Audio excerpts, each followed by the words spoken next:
Shalom, selamat pagi buat kita yang ada di gereja maupun yang ada di rumah.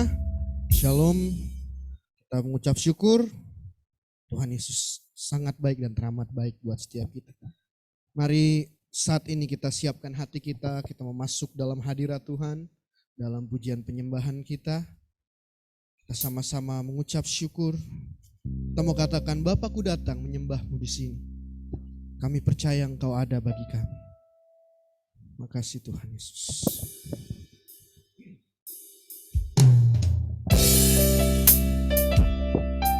Haleluya, haleluya.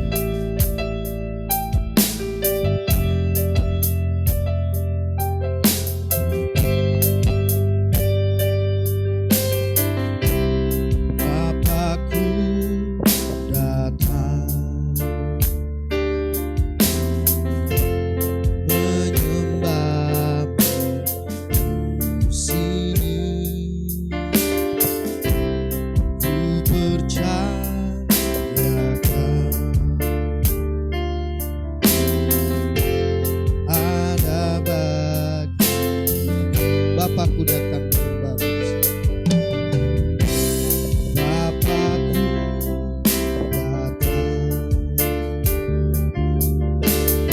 datang menyembah sini. Ku percayakan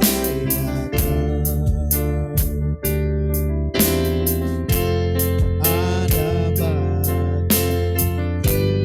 Kau usah ku takut, kau usah ku takut, sebab kau sertaku. Kau usah ku bimbang, kau di dalamku. Kau usah ku cemas, kau berdiriku. Saat ku lemah, kau kuat.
Setiap kita yang hadir di gereja boleh bangkit berdiri.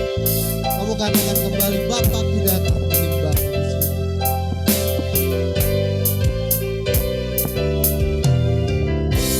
Bapakku datang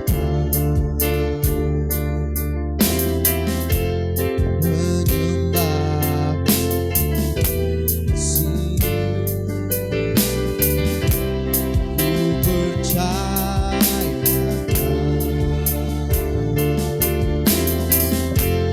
ada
sepertimu, tiada sepertimu Tuhan. Raja yang ajaib, Raja yang besar, yang bertahta di atas segalanya Tuhan. Terima kasih Tuhan.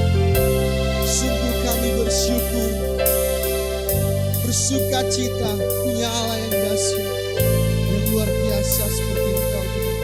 Terima kasih Tuhan Yesus. Kami bersyukur Tuhan pagi hari ini. Kami ada sebagaimana kami ada. Kami kembalikan semuanya untuk hormat kemuliaan bagi nama-Mu Tuhan. Segala pujian sembah kami, firman Tuhan yang diberitakan, musik yang dinaikkan, kami kembalikan semuanya hanya untuk kemuliaan bagi nama-Mu saja. Kami mengucap syukur karena Engkau Allah yang baik. Kami mengucap syukur karena Engkau Allah yang luar biasa dalam kehidupan kami. Dan pada pagi hari ini kami siap untuk memuji dan menyembah-Mu. Setiap kita sama-sama katakan amin. Puji Tuhan. Kita semua mengucap syukur karena Dia Allah yang besar, Allah yang menjadi kekuatan dan mazmur kita. Mari bersuka cita sama-sama. Dan hanya kepada Tuhan kita percaya.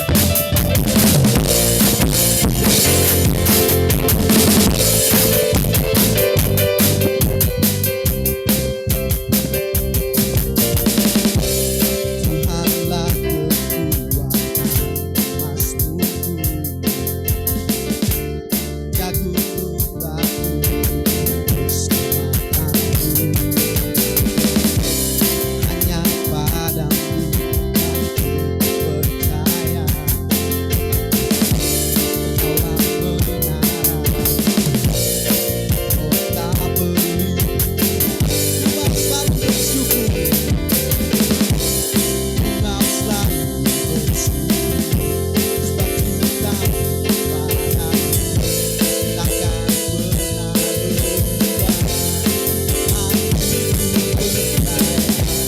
namun kasih setiamu tak berhenti. Haleluya. Dialah kekuatan dan mazmur kita. Tuhan yang ajaib, Tuhan yang istimewa.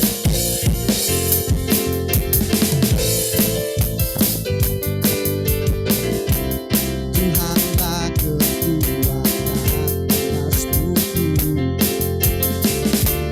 jagung batu dan keselamatanku. Hanya padamu aku percaya, Kaulah menara, kota perlindungan. Engkau selalu bersyukur, sebab cinta-Mu padaku takkan pernah berubah. Aku percaya, walaupun berkota berada, namun kasih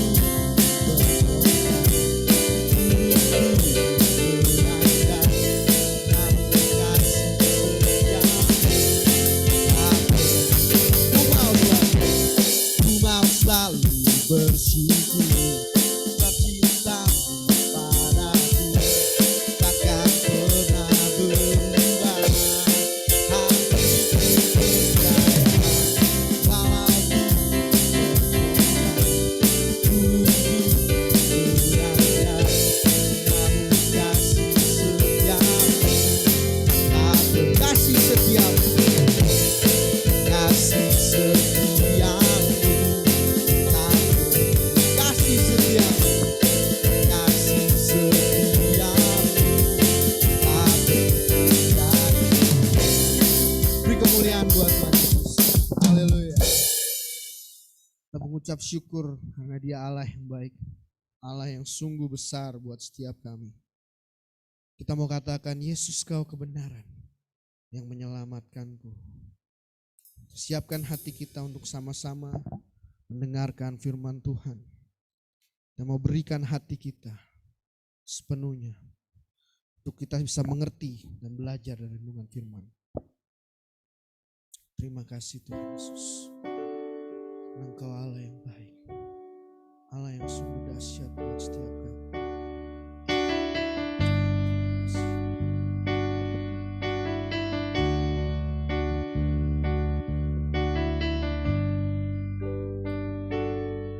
Yesus kau kebenaran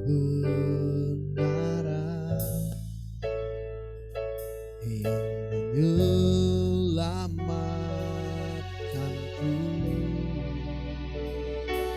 Kau memberikanku hidup dan pengharapan.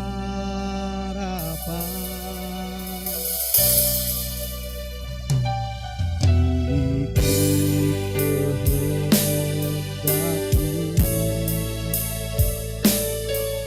ku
setiap puji-pujian yang kami naikkan. Kami mau mempersiapkan hati kami untuk mendengarkan renungan firman-Mu. Biar Engkau berbicara Tuhan. Lalu setiap kami Tuhan. Biarlah hamba-Mu Kau pakai secara khusus untuk menyampaikan isi hati-Mu buat setiap anak-anak-Mu yang ada di tempat ini Tuhan. Maupun yang ada di rumah Tuhan. Terima kasih Tuhan, kami mau sambut firman-Mu hanya di dalam nama Tuhan Yesus. Kami berdoa dan mengucap syukur. Sama-sama kita katakan, amin. Saya serahkan pada hambanya.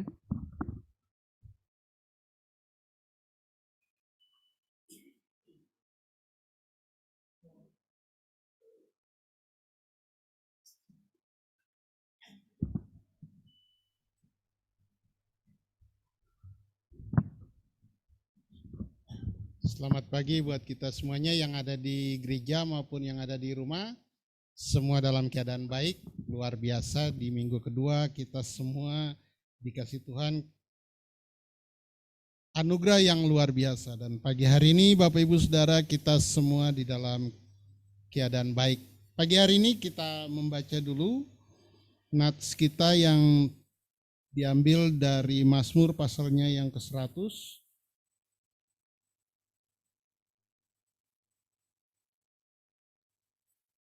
Mazmur pasal 100 ayatnya yang kedua.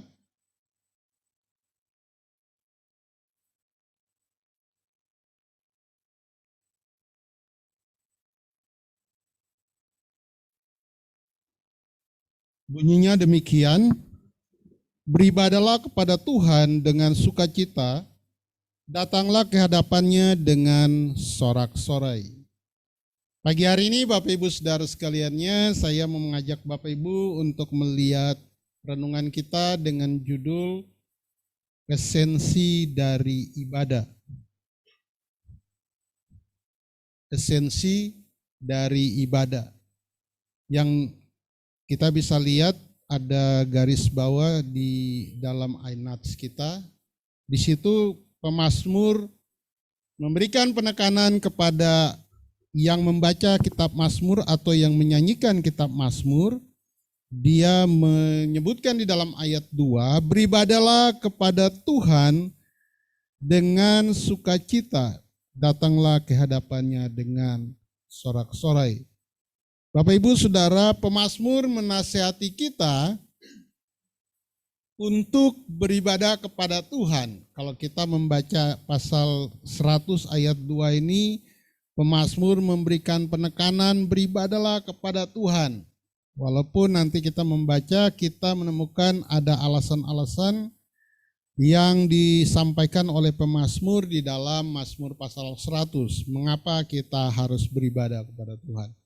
Pagi hari ini ketika kita bicara ibadah, maka ibadah itu adalah sebuah esensi penting dalam kehidupan rohani orang percaya. Ibadah itu memiliki nilai yang sangat penting di dalam kehidupan orang Kristen. Jadi kalau orang Kristen tanpa beribadah kepada Tuhan, maka dia harus dipertanyakan mengapa dia tidak beribadah kepada Tuhan.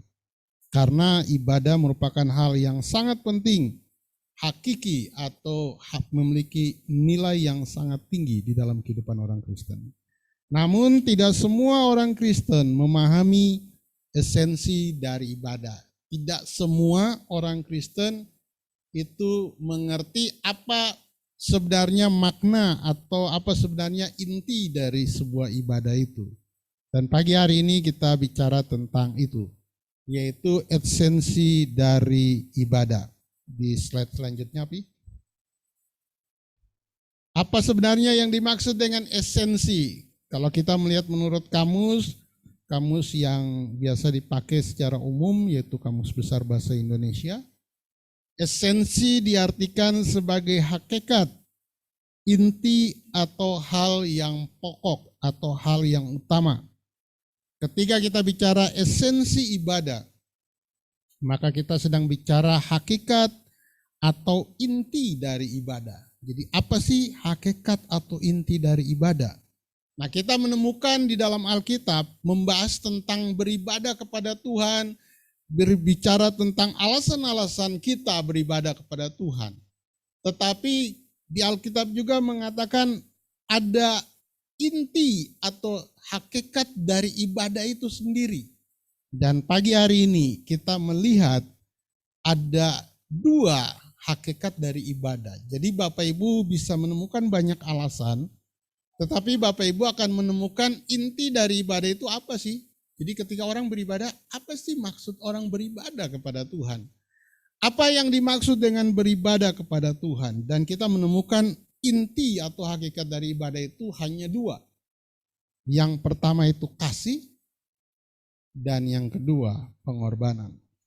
Love and sacrifice. Yang pertama, inti dari ibadah adalah kasih. Amin. Jadi ketika kita bicara ibadah, esensi dari ibadah itu adalah kasih. Bagaimana kita tahu bahwa esensi ibadah adalah kasih? Kita menemukannya itu di dalam Ulangan pasal 6, ayatnya yang kelima. Di dalam Ulangan 6 ayat 5. Ayat 4 itu dari Ulangan pasal 6 itu dia bicara tentang ikrar atau syahadatnya orang Yahudi. Dikatakan Shema Israel Adonai Elohim Adonai Ehad. Dan kemudian setelah Shema itu ayat 5, Tuhan memberikan penekanan. Kasihilah Tuhan Allahmu dengan segenap hatimu dan dengan segenap jiwamu dan dengan segenap kekuatan. Jadi ketika Tuhan selesai mengatakan kepada Israel bahwa engkau punya ikrar, komitmen kepada Tuhan bahwa Tuhan satu-satunya adalah Allah, maka yang kedua yang harus engkau lakukan adalah mengasihi Tuhan. Karena di dalam mengasihi Tuhan, semua ritual agamamu itu didasari. Amin. Alasan mereka mengorbankan korban bakaran, korban syukur, korban keselamatan, korban penghapus dosa, korban pendamaian, itu adalah ritual-ritual ibadah yang dilakukan oleh orang Israel. Dasar dari semua ritual itu adalah kasih kepada Tuhan. Karena kalau mereka tidak mengasihi Tuhan, maka yang mereka lakukan semua itu tidak memiliki pengaruh apapun kepada Tuhan. Kalau kita membaca nanti di dalam kitab Yesaya atau di dalam nabi-nabi kecil, kita menemukan bahwa Tuhan mengatakan, aku jemu dengan korbanmu, aku tidak suka dengan perayaanmu. Mengapa Allah tidak suka dengan ibadah Israel pada waktu itu? Karena ibadah mereka itu tidak didasari dengan kasih mereka kepada Tuhan. Ketika mereka mengasihi Tuhan, mereka mengasihi juga dewa yang lain. Ketika mereka beribadah kepada Tuhan, mereka beribadah kepada yang lain. Kasih mereka mendua kepada Tuhan. Satu hati mereka kepada Tuhan, satu hati mereka juga kepada yang lain. Dan Yesus berkata bahwa kita tidak bisa mengasihi dua Tuhan. Amin. Kita tidak bisa mengasihi dua Tuhan karena yang kita akan mengasihi yang satu dan tidak mengasihi yang lain. Itulah sebabnya ketika bicara ibadah, inti ibadah itu adalah kasih.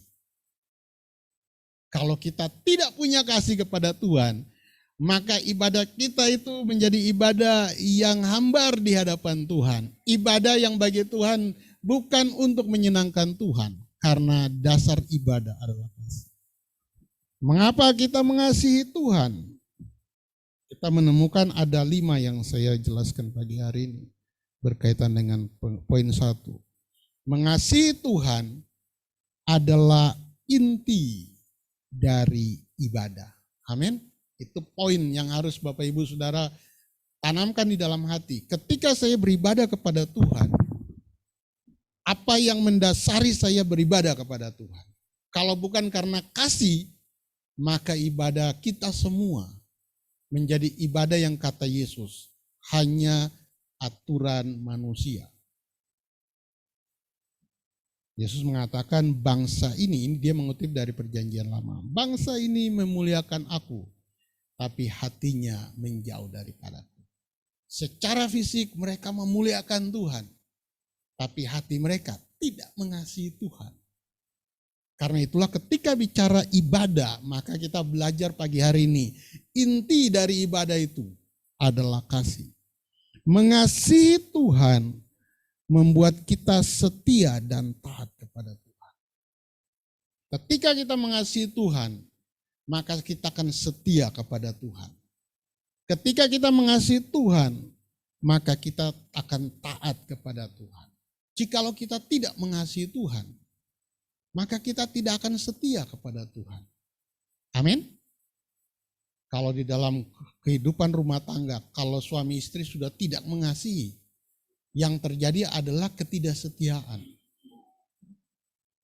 Itu poinnya. Ketika di dalam keluarga saja, ketika suami istri tidak lagi saling mengasihi, maka yang terjadi adalah ketidaksetiaan. Apalagi bicara kepada Tuhan. Kalau kita tidak mengasihi Tuhan, maka kita tidak setia kepada Tuhan. Bangsa Israel itu berkali-kali mereka tidak setia kepada Tuhan. Berkali-kali. Kalau Bapak Ibu membaca di dalam Perjanjian Lama, di dalam kitab Raja-Raja, di dalam kitab Tawarik, di dalam kitab 2 Samuel, Bapak Ibu menemukan di situ. Bahkan Bapak Ibu bisa membaca kitab Sefanya, Obaja, itu kitab-kitab yang diberikan oleh Tuhan kepada nabi-nabi untuk mengingatkan bangsa Israel supaya mereka mengasihi Tuhan. Karena ketika mereka tidak mengasihi Tuhan, maka mereka menjadi tidak setia kepada Tuhan. Bahkan kalau Bapak Ibu membaca mengapa Tuhan mengirimkan Nabi Yeremia di tengah-tengah titik di mana Tuhan akan melepaskan murkanya kepada bangsa Israel dan Yehuda pada waktu itu. Jadi kalau kita membaca ketika selesai Salomo memimpin, Tuhan kemudian menghancurkan Israel, membuat Israel terpecah jadi dua di bawah Rehabeam. 10 suku menjadi kerajaan utara. 2 suku menjadi kerajaan selatan yang disebut kerajaan Yehuda, dan 10 suku disebut kerajaan Israel. 2 kerajaan ini menunjukkan sikap tidak setia kepada Tuhan karena mereka memang tidak mengasihi Tuhan. Sehingga kemudian kemarahan Tuhan karena ketidaksetiaan mereka, karena mereka tidak mengasihi Tuhan, mereka kemudian tidak setia kepada Tuhan, mereka kemudian melakukan tindakan mendua kepada Tuhan, yaitu berdoa, beribadah kepada Tuhan, kemudian mereka beribadah kepada dewa-dewa lain, itu yang dilakukan. Sehingga murka Tuhan turun kepada Israel. Dia mengirim nabi-nabi untuk mengingatkan bangsa Israel yang 10 suku ini. Tapi mereka nggak mau terima. Akhirnya Tuhan mengirimkan kerajaan utara, yaitu Asyur, untuk menaklukkan 10 suku. Nah, bagaimana kita tahu itu? Kita membaca kitab Habakuk. Habakuk bicara bagaimana Tuhan mengirimkan bangsa Asyur kepada Israel. Dan Habakuk berkata, gimana Tuhan, saya bingung. Sedangkan bangsa Asyur ini kan lebih jahat dari bangsa Israel. Kenapa Tuhan memakai Asyur? Tapi itulah cara Tuhan. Asyur dipakai sebagai cambuk bagi Israel ketika Israel tidak setia kepada Tuhan. 10 suku dibuang ke Asyur. 2 suku ini masih tetap ada. Tapi 2 suku ini tidak mau setia kepada Tuhan. Mereka melakukan tindakan yang sama seperti dilakukan oleh 10 suku. Tuhan kemudian mengirimkan Yeremia mengingatkan mereka, ayo kamu berbalik kepada Tuhan, setia kepada Tuhan. Tapi mereka tidak mau mendengarkan Yeremia. Sehingga Tuhan mengirimkan lagi cambuk dari utara. Kalau 10 suku itu dikirim Asyur, maka yang 2 suku ini dikirimlah bangsa Babel sana. Bangsa Babel kemudian menaklukkan Yehuda dan membawa mereka ke pembuangan. 100 tahun setelah 10 suku ini mereka ditaklukkan. Jadi Bapak Ibu bisa lihat selang waktunya 10 suku ini ditaklukkan oleh Asyur. 100 tahun Tuhan memberi kesempatan kepada Yehuda untuk setia kepada dia. Tapi Yehuda nggak mau setia. Ketika Yehuda tidak setia, 100 tahun kemudian Tuhan menghancurkan Yehuda melalui bangsa Babel. Mengapa Tuhan melakukan itu? Karena mereka tidak mengasihi Tuhan. Ketika mereka tidak mengasihi Tuhan, mereka berlaku tidak setia kepada Tuhan. Mereka tidak taat kepada Tuhan. Ibadah mereka ibadah yang hambar karena tidak ada kasih kepada Tuhan. Karena itulah esensi dari ibadah adalah kasih kepada Tuhan. Mengasihi Tuhan menghindarkan kita untuk mengasihi Allah yang lain. Kalau kita mengasihi Tuhan maka kasih dengan sepenuh hati, sepenuh jiwa seperti yang dikatakan Ulangan pasal 6 ayat 5. Maka tidak ada ruang kasih kita kepada yang lain. Tapi kalau kasih kita tidak sepenuhnya kepada Tuhan, maka ada ruang yang bisa kita kasih kepada yang lain. Itulah sebabnya Ulangan pasal 6 ayat 5. Dia mengatakan, kasihlah Tuhan Allahmu dengan segenap hati, sepenuh jiwamu, dan sepenuh kekuatanmu. Jangan memberikan setengah kepada Tuhan, karena akan ada dampak. Setengah yang lain akan diberikan, bukan kepada Tuhan. Ini dibuktikan oleh bangsa Israel. Ketika mereka tidak sepenuhnya mengasihi Tuhan, maka mereka kemudian mengasihi Allah-Allah yang lain. Mungkin kita tidak mengasihi dewa-dewa atau patung-patung, tetapi ada wujud Allah yang futuristik di zaman sekarang. Allah yang modern di zaman sekarang, yang bisa membuat kita tidak mengasihi Tuhan secara sepenuh hati. Karena itu Bapak Ibu Saudara, marilah kita mengasihi Tuhan. Karena itulah inti dari ibadah kita. Tuhan ketika bangsa Israel keluar dari Mesir, yang dituntut Tuhan itu adalah kasih mereka kepada Tuhan. Tuhan hanya menunjukkan mereka, ini nanti kalau kamu sampai di tanah perjanjian, inilah cara buat ibadah seperti ini. Tetapi di padang gurun yang Tuhan tuntut dari mereka mengasihi Tuhan. Sayangnya mereka tidak mengasihi Tuhan, dan Tuhan melihat itu, mereka tidak mengasihi Tuhan. Kalau Bapak Ibu membaca, harusnya bangsa Israel tiba di tanah perjanjian itu 1,5 bulan. Jalan dari Mesir ke tanah perjanjian itu cuma butuh waktu 1,5 bulan. Tapi Tuhan tidak mau mereka jalan 1,5 bulan. Karena Tuhan tahu kalau mereka nanti tidak setia kepada Tuhan, mereka akan kembali ke Mesir. Makanya Tuhan membuat mereka jalan, berputar. Berputar, kemudian di situ Tuhan tunjukkan kuasa Tuhan atas mereka. Nah, ketika mereka sudah sampai tanah Kanaan, Tuhan suruh mereka, ayo masuk. Tapi mereka nggak mau masuk. Mereka malah menentang apa yang dilaporkan oleh 12 orang. Jadi setelah mau masuk tanah Kanaan, 12 pengintai dikirim. 10 bilang semua bilang tanahnya bagus. Tapi 10 bilang kita nggak bisa menang. Yang 2 ini bilang kita pasti bisa menang. Karena kan Tuhan menyertai kita. Dan mereka sudah mengatakan, lihat loh. Waktu kita keluar dari Mesir, Tuhan buat kegentaran. Semua orang tahu bahwa Allah yang disembah oleh kita, itu Allah yang dahsyat. Bahkan membuat kegentaran untuk seluruh tanah Kanaan. Artinya kita bisa menaklukkan itu. Sayangnya mereka berkata, enggak. Kita tidak bisa mengalahkan mereka. Dan akhirnya membuat Tuhan marah kepada mereka. Tuhan kan perintahkan mereka masuk. Mereka menjadi tidak taat sehingga Tuhan kemudian membawa mereka kembali ke padang gurun. Selama 40 tahun mereka ada di padang gurun. Sampai mati semua orang itu, yang generasi pertama. Mengapa mereka melakukan demikian? Karena mereka nggak punya kasih sepenuhnya kepada Tuhan. Itulah sebabnya ketika kita membaca Ulangan, ketika mereka mulai membaca Shema Israel, Adonai Elohim, Adonai Ehad, mereka sampai kepada titik itu. Padahal mereka harusnya membaca selanjutnya. Kasihlah Tuhan Allahmu dengan segenap hati, segenap jiwa, segenap kekuatan.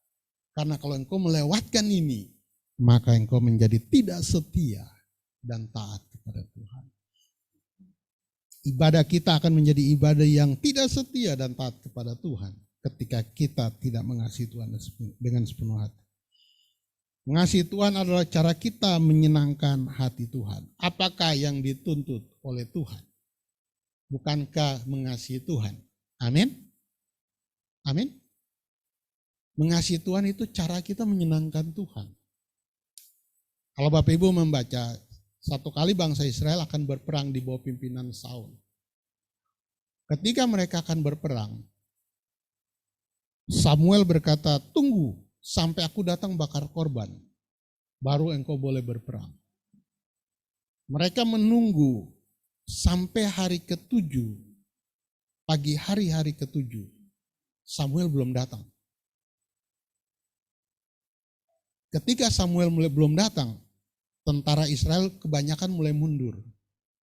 Saul jadi gelisah. Ini kalau semua tentara Israel mundur, kita nggak bisa menang. Samuel belum datang. Kemudian dia melakukan tindakan bodoh. Dia ambil tempat untuk bakar korban. Dia naik bakar korban. Padahal raja nggak boleh bakar korban. Yang boleh bakar korban hanya imam. Dan Samuel adalah imam. Baru saja Saul membakar korban selesai, Samuel datang. Samuel bilang, apa yang kamu lakukan? Kamu ini bertindak bodoh. Apakah Tuhan berkenan dengan korban bakaran daripada ketaatan kepada Tuhan? Di situ Samuel menyampaikan pesan, Allah menginginkan engkau percaya sungguh-sungguh. Bukan hanya engkau melakukan ritual. Saul kan melakukan ritual aja bakar korban. Tetapi dia tidak tahu esensi dari bakar korban itu apa. Apa maksud bakar korban? Bakar korban itu adalah ketika kita mempercayai Tuhan. Walaupun kita lihat kenyataan ada banyak hal yang membuat kita kemudian ingin melakukan apa yang tidak boleh kita lakukan. Saul kan tidak boleh melakukan bakar korban, tapi karena dia lihat orang Israel sudah mundur dari dia, dia menjadi khawatir dan kemudian dia membakar korban yang tidak seharusnya dia lakukan.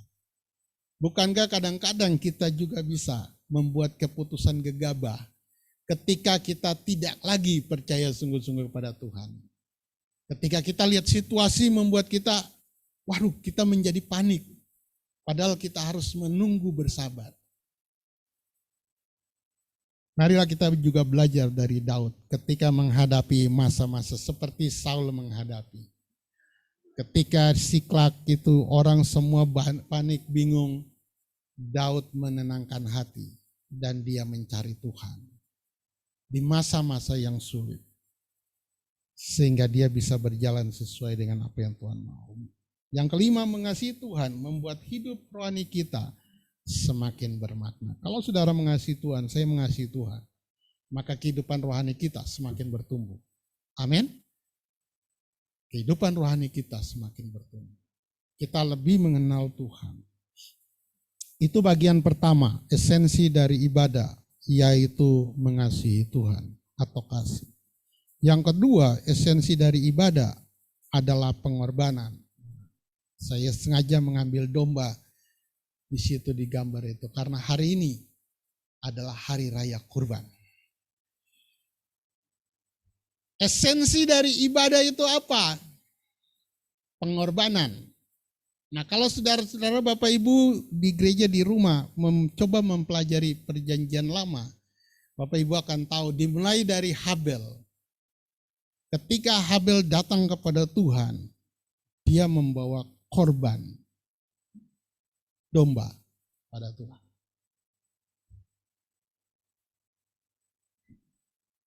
Kain juga datang kepada Tuhan. Kain bawa hasil bumi kepada Tuhan. Pertanyaannya, mengapa Tuhan menyukai korban Habel daripada korban Kain? Bukan karena Kain bawa hasil bumi, bukan. Tapi dikatakan di situ bahwa Kain bawa hasil dia, tapi dia tidak sungguh-sungguh pada Tuhan. Dia tidak sungguh-sungguh pada Tuhan. Poinnya di situ. Jadi ketika korban Habel dibakar, Tuhan menerima korban Habel bukan karena korban itu saja, tetapi karena hati Habel melekat kepada Tuhan. Kain enggak. Disitulah kemudian Kain memiliki niat jahat. Kain adalah orang pertama yang melakukan pembunuhan. Dan tahukah Bapak Ibu Saudara, di dalam Alkitab, dalam kitab Kejadian, hanya 2 yang disebut terkutuk. Yang pertama iblis. Tuhan berkata, terkutuklah engkau. Yang kedua adalah Kain. Padahal kalau mau dilihat, harusnya kan Adam dan Hawa kena kutuk juga. Benar nggak Bapak Ibu Saudara? Tapi kalau Bapak Ibu baca baik-baik, Bapak Ibu tidak menemukan Tuhan berkata terkutuklah Adam, terkutuklah Hawa. Enggak ada. Tuhan hanya berkata terkutuklah tanah karena engkau. Jadi tanahlah yang terkena kutuk karena Adam. Tapi ketika sampai kepada iblis, Tuhan berkata terkutuklah engkau. Kemudian sampai turunan yang kedua, Tuhan berkata kepada Kain, terkutuklah engkau.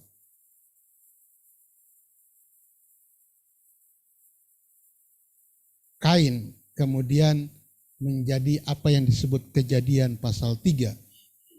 Ayatnya yang ke-15. Keturunan perempuan ini akan menghancurkan keturunan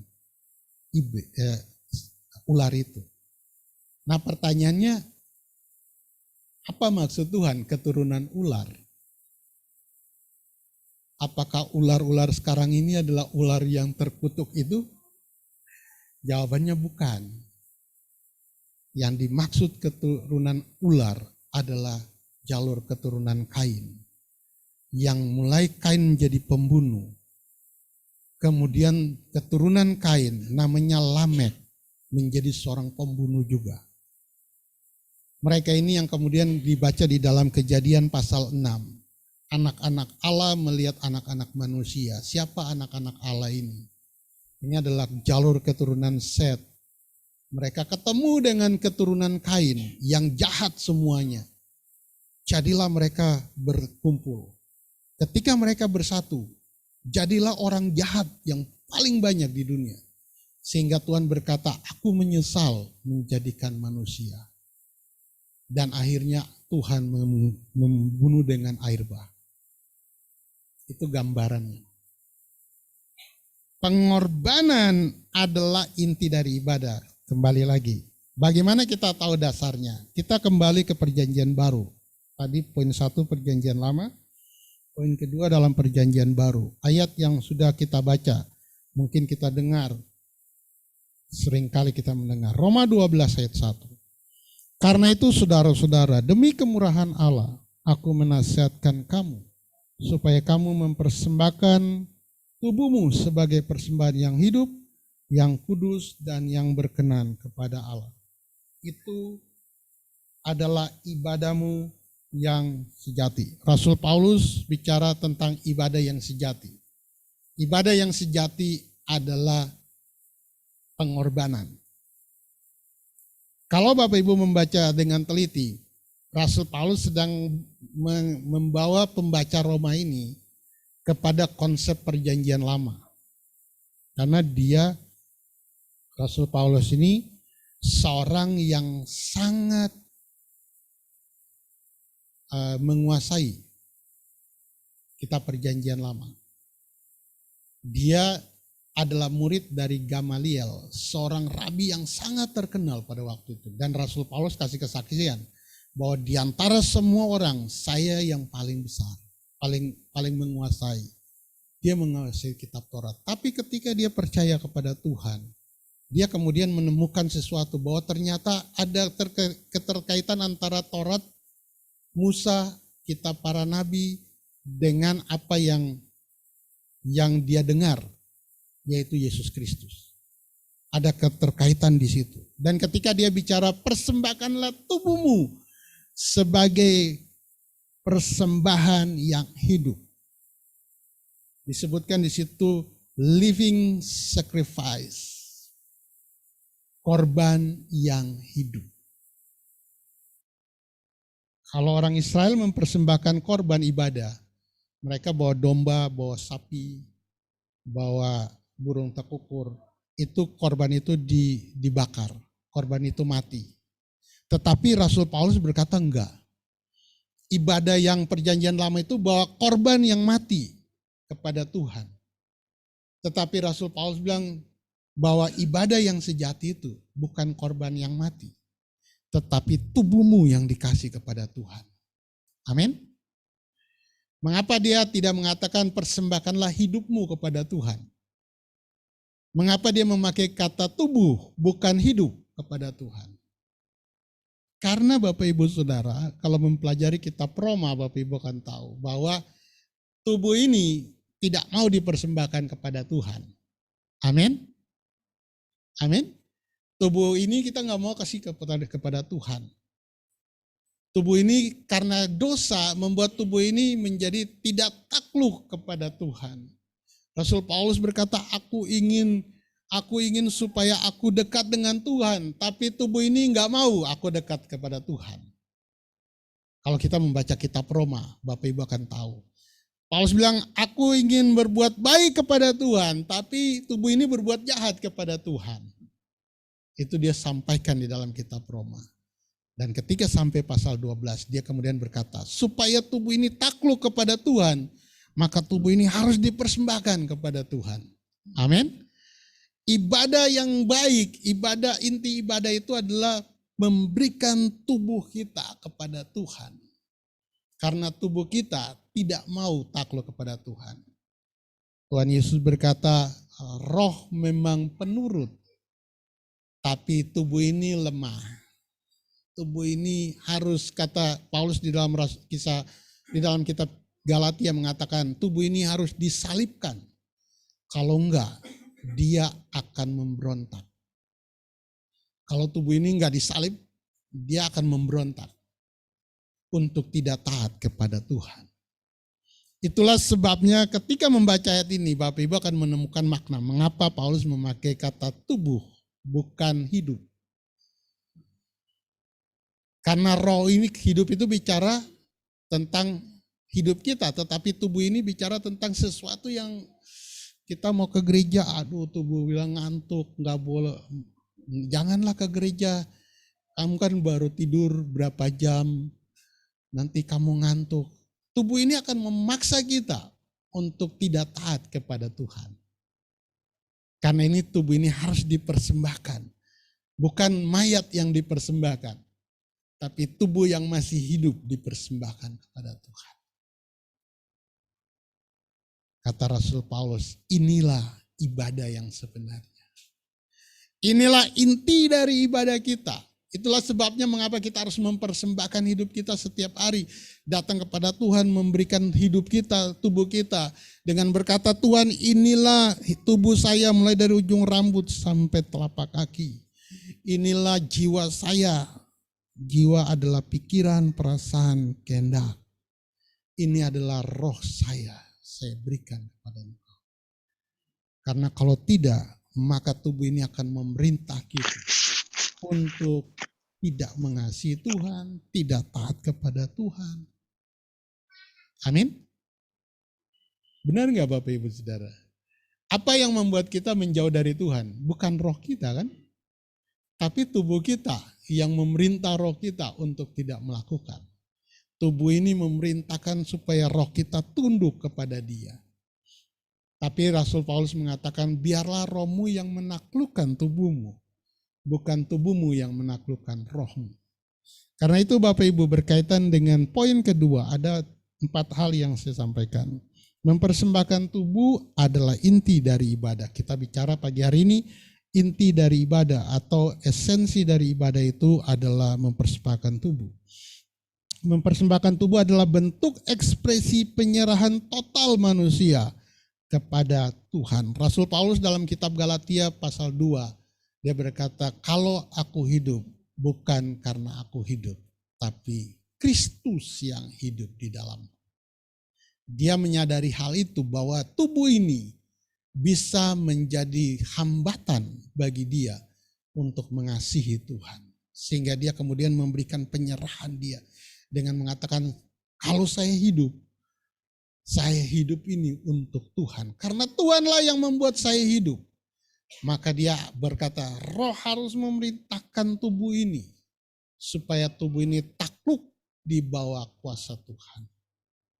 Mempersembahkan tubuh adalah bentuk penyerahan total kita kepada Tuhan.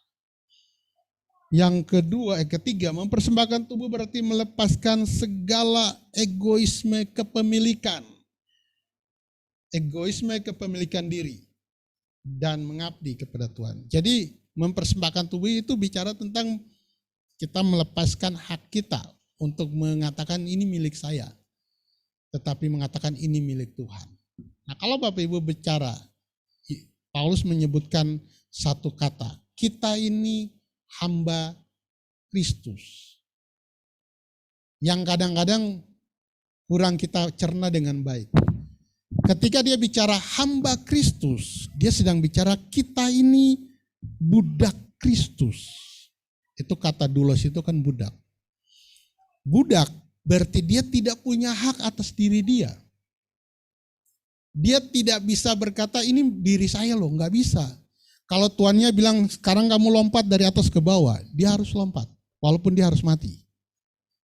Karena dia tidak punya hak, itu namanya doulos. Gak punya hak atas diri dia. Ketika kita mempersembahkan tubuh kepada Tuhan, kita sedang bicara bahwa Tuhan, tubuh saya bukan punya saya lagi Tuhan. Tubuh saya ini kan milik Tuhan. Jadi saya tidak berkuasa apapun atas tubuh saya. Kalau saya milik Tuhan, maka tubuh ini harus dipaksa untuk tunduk kepada Tuhan. Amin. Sayangnya memang tubuh ini seringkali berkuasa atas tubuh kita. Benar nggak? Mau doa gini, janji mau doa, ngantuk, tidur nggak bisa doa. Tubuh ini bilang, nggak usah lah. Gini. Dia memberikan pengaruh kepada diri kita. Kamu kan capek segala macam. Nah, mempersembahkan tubuh bicara tentang bagaimana melepas egoisme kepemilikan diri kita. Rasul Paulus menyebutkan di dalam Roma pasalnya yang ke-14. Ayatnya yang ke-8. Kalau aku hidup untuk Tuhan. Kalau aku mati untuk Tuhan. Jadi baik hidup maupun mati, aku ini milik Tuhan. Amin. Ketika dia pasal 12 dia bicara tentang mempersembahkan tubuh kepada Tuhan. Pasal 14 dia menjelaskan makna dari mempersembahkan tubuh.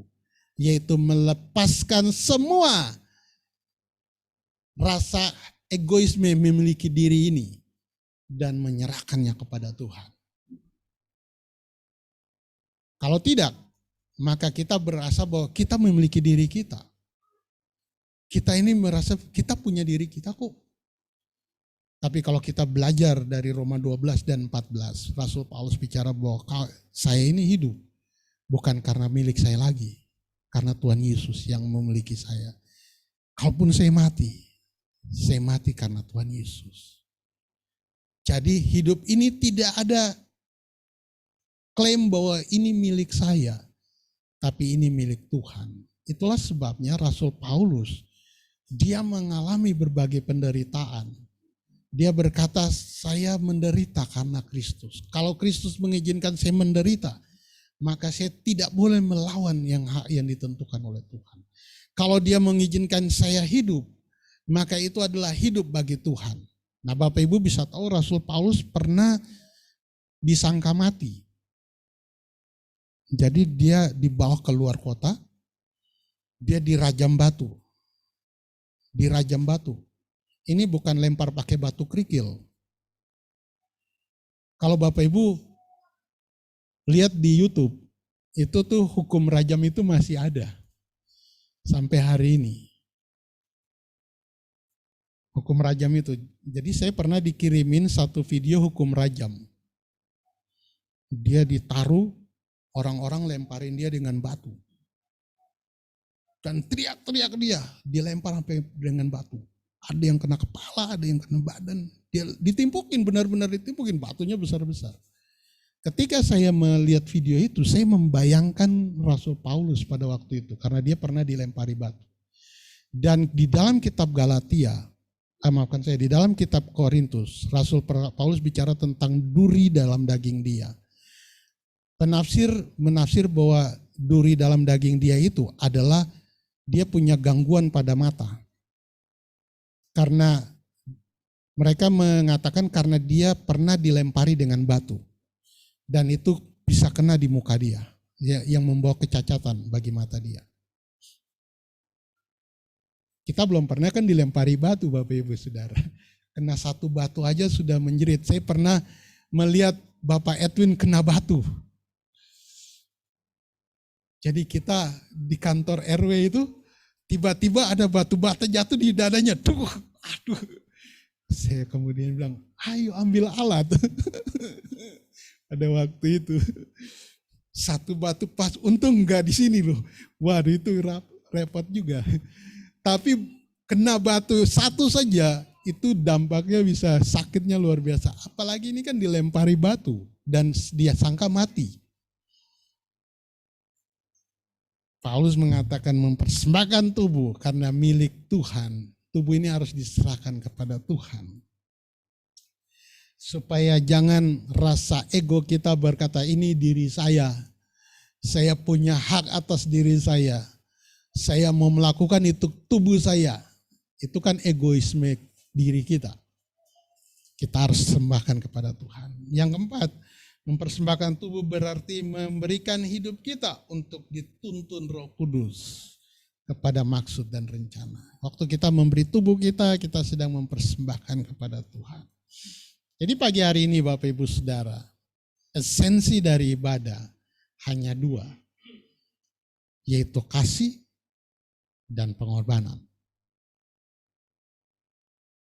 Bagi kita semua pagi hari ini, kesimpulannya adalah gambar yang saya taruh di bawah ini. Gambar terakhir. Ini tadi malam saya menemukan gambar yang menarik. Apakah Anda sudah tahu esensi dari ibadah? Itu sebuah bisikan kepada temannya. Tahu enggak kamu hari ini, ibadah itu apa? Ibadah itu adalah kasihmu kepada Tuhan. Ibadah adalah penyerahan hidupmu, tubuhmu kepada Tuhan. Kalau engkau tidak melakukan dua ini, ibadahmu sia-sia. Ibadahmu hanya aturan manusia. Ibadahmu tidak berkenan kepada Tuhan. Ibadahmu tidak menyenangkan hati Tuhan. Hanya menyenangkan dirimu sendiri. Tuhan kiranya menolong kita pagi hari ini. Supaya di dalam bulan ini ketika kita bicara tentang ibadah, maka kita mengerti mengapa kita beribadah kepada Tuhan. Mengapa kita harus datang dengan puji-pujian kepada Tuhan, dengan sukacita, dengan sorak-sorai dalam Mazmur pasal 100. Kita tahu karena kita mengasihi Tuhan.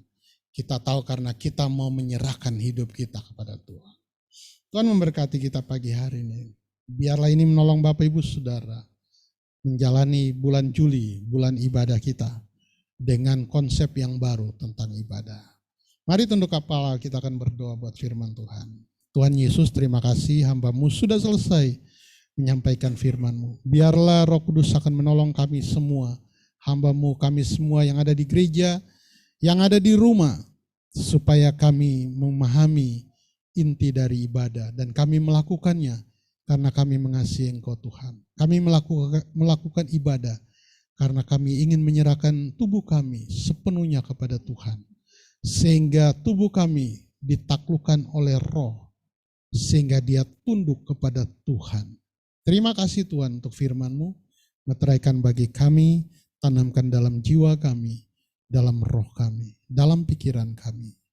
Dalam nama Tuhan Yesus, haleluya, amin. Pagi hari ini kita akan berdoa buat mereka yang berulang tahun. Kita mendoakan Geral yang berulang tahun dan Nia yang berulang tahun. Geral dan Nia.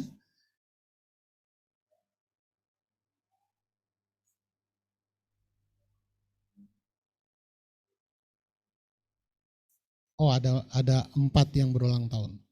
Yang pertama Nia, Geral, kemudian ulang tahun pernikahan Pak Darmo dan Bu Jen, dan kemudian ulang tahun Ibu Yuli, satu lagi hari ini ulang tahun Bapak Bobby.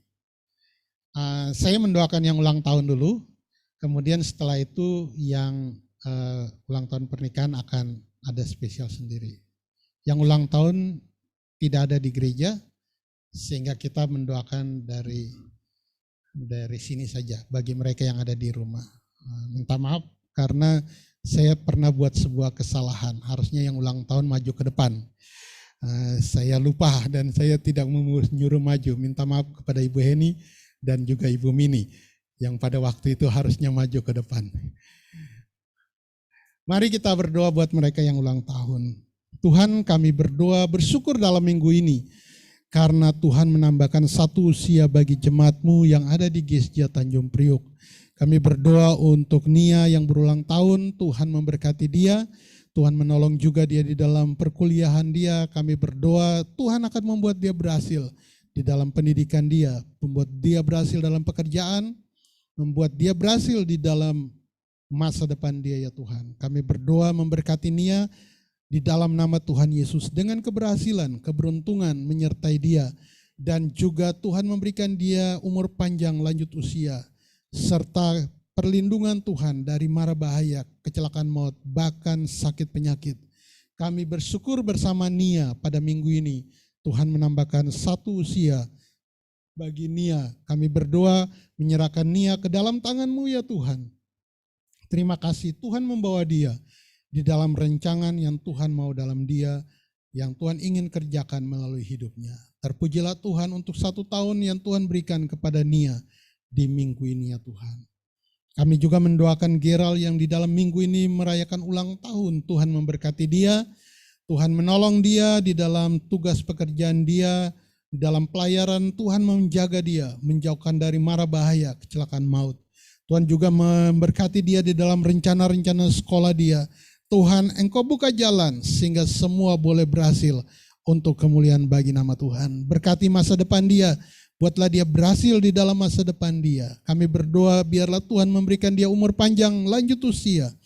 Bahkan Tuhan melindungi dia dari sakit penyakit, dari mara bahaya kecelakaan maut. Kami berdoa di dalam nama Tuhan Yesus. Biarlah berkat-Mu menyertai Geral di usianya yang Tuhan tambahkan dalam minggu ini ya Tuhan.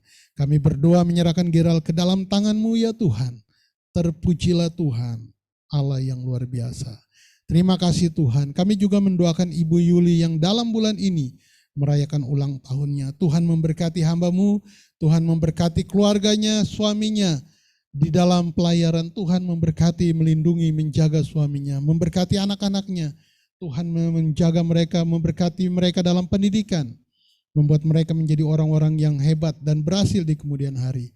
Berkati juga Ibu Yuli dalam rencana-rencananya di dalam tahun ini. Tuhan memberkati, membuat berhasil apa yang dikerjakannya. Berikanlah kepada hamba-Mu umur panjang lanjut usia. Berikanlah perlindungan kepada hamba-Mu Ibu Yuli. Jauhkan dari mara bahaya, kecelakaan maut, sakit penyakit. Biarlah itu dijauhkan di dalam jalan hidupnya ya Tuhan. Terima kasih untuk 1 tahun yang Tuhan tambahkan kepada Ibu Yuli di dalam minggu ini. Terpujilah Tuhan. Haleluya, haleluya. Pagi hari ini juga kami mendoakan Bapak Bobby yang juga merayakan ulang tahunnya. Tuhan memberkati hamba-Mu, memberkati pekerjaan yang Tuhan percayakan kepada hamba-Mu untuk mengerjakannya. Tuhan membuat berhasil apa yang dikerjakannya, membuat beruntung apa yang dilakukannya ya Tuhan. Berkati dengan umur panjang lanjut usia, berkati dengan perlindungan-Mu ya Tuhan, jauhkan dari mara bahaya, kecelakaan maut, sakit penyakit. Kami berdoa mohon di dalam nama Tuhan Yesus. biarlah semua kemalangan itu diluputkan dari Bapak Bobi. Berkati keluarganya, berkati istrinya, berkati anak-anaknya ya Tuhan. Kami berdoa di dalam nama Tuhan Yesus Kristus. Terima kasih Tuhan untuk jemaat-Mu yang pada minggu ini mereka merayakan ulang tahun. Buat Nia, buat Geral, buat Ibu Yuli dan Bapak Bobi. Tuhan memberkati hamba-hamba-Mu ini dengan luar biasa. Di dalam nama Tuhan Yesus. Haleluya. Amin. Pagi hari ini kita akan mendoakan keluarga Pak Darmo. Silakan maju Pak Darmo, Bu Jen, untuk memberikan kesaksian bagaimana Tuhan menolong perjalanan rumah tangga Pak Darmo. Bu Jen.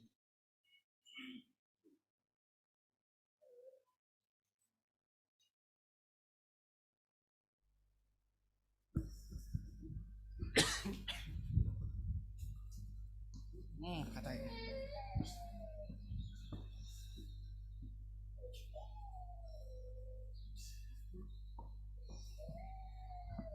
Terima kasih. Kami berterima kasih kepada Tuhan telah memberi pernikahan kami sudah 4 tahun ya Pak. Tuhan selalu menyertai keluarga kami. Terima kasih ya Tuhan. Semoga kedepannya juga Tuhan selalu menyertai dan Roh Kudus menyertai. Amin. Apakah Pak Darmo ada yang mau disampaikan? Sudah. Oke, boleh menghadap ke depan. Saya minta Bapak Gembala akan mendoakan keluarga Pak Darmo, Bu Jen yang berulang tahun pernikahan yang keempat. Oh ya, anaknya boleh dibawa ke sini aja. Iya. Setelah pernikahan 4 tahun, mereka memiliki seorang putri. Ya. Ya, Bapak Gembala akan mendoakan, minta tolong Ibu Unik juga Ibu Marta, apakah untuk mari kita akan mendoakan Bapak Darmo dan Ibu Jen yang Tuhan tambahkan usia pernikahan mereka di bulan ini menjadi 4 tahun. Bapak, kami menghampiri hadirat-Mu pada siang ini. Kami bersyukur bersama-sama dengan kedua hamba-Mu, Bapak Darmo dan Ibu Jenny, yang telah Tuhan sertai dalam tahun-tahun pernikahan mereka. Di bulan ini mereka telah melalui 4 tahun usia pernikahan mereka. Terima kasih Tuhan untuk anugerah dan penyertaan Tuhan dalam kehidupan mereka berumah tangga. Mereka juga telah dikaruniakan seorang putri. Kami bersyukur atas segala sesuatu yang telah Tuhan lakukan. Kami mendoakan Pak Darmo sebagai suami, sebagai seorang ayah dalam keluarga, imam dalam keluarga. Berkatilah dia agar ia tetap teguh dalam iman pada Tuhan untuk membawa keluarga datang kepada Engkau. Berkatilah Tuhan ia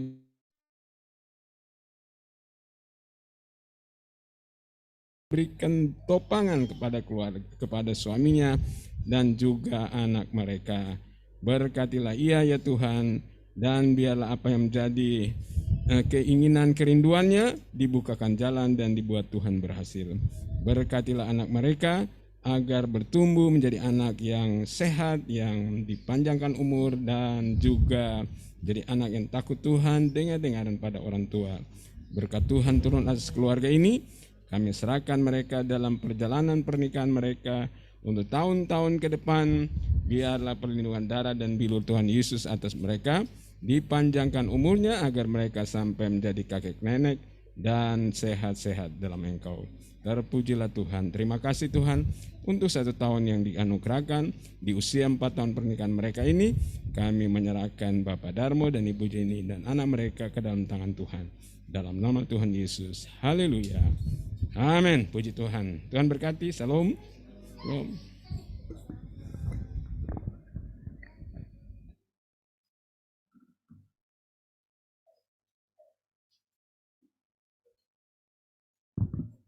Sekali lagi selamat ulang tahun buat mereka yang merayakan ulang tahun, dan juga selamat ulang tahun pernikahan buat Pak Darmo dan Bu Jen. Kita akan mengakhiri ibadah kita pagi hari ini. Mari kita berdiri sama-sama, kita berdoa, menyerahkan hidup kita kepada Tuhan pagi hari ini. supaya Tuhan menuntun kita menjalani sepanjang minggu ini dengan anugerah berkat Tuhan dan menerima berkat Tuhan pagi hari ini.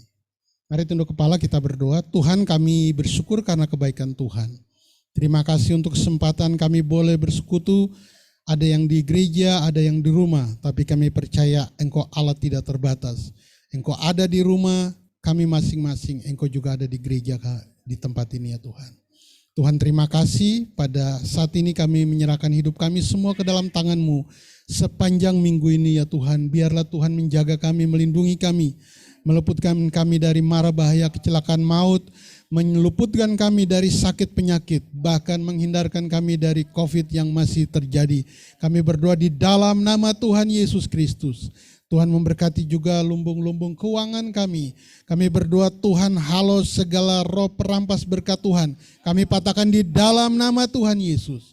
Biarlah sepanjang minggu ini, minggu yang diberkati oleh Engkau bagi kami semua. Sebagai akhir dari ibadah kami ya Tuhan, kami mohon berkat Tuhan atas kami. Berkat yang Engkau curahkan kepada Israel, berkat yang sama turun atas kami pada siang hari ini. Bapak Ibu Saudara, mari kita mengangkat tangan, menerima berkat Tuhan. Biarlah kita kembali melakukan aktivitas sepanjang hari ini, bahkan dalam minggu ini, dengan membawa berkat Tuhan ini. Tuhan memberkati engkau dan melindungi engkau. Tuhan menyinari engkau dengan wajah-Nya dan memberi engkau kasih karunia. Tuhan menghadapkan wajah-Nya kepadamu dan memberi engkau damai sejahtera. Biarlah berkat Tuhan ini yang berasal dari Allah Bapa, dari Tuhan Yesus Kristus dan dari Roh Kudus akan menyertai Bapak Ibu Saudara sekaliannya mulai saat ini sampai Maranatha. Biarlah yang percaya mengatakan amin. Tuhan memberkati kita yang di gereja maupun yang di rumah. Shalom semuanya. Selamat menjalani dan Tuhan berkati. Eman, Dimon, Ibu Iin, Bapak Ibu Neles, keluarga, Mami Papi, Om Anike, Om Pike, Tante Eni, Ibu Linda, Tuhan berkati. Om Nani, Ibu Tina, Tuhan berkati. Gerat, selamat ulang tahun. Berkati. Dado. Kasih Opa, terkati dah. Sampai ketemu Ibu Tina, Om Nani. Dah. Dado, Manike, Ibu Inge. Berkati. Sampai ketemu.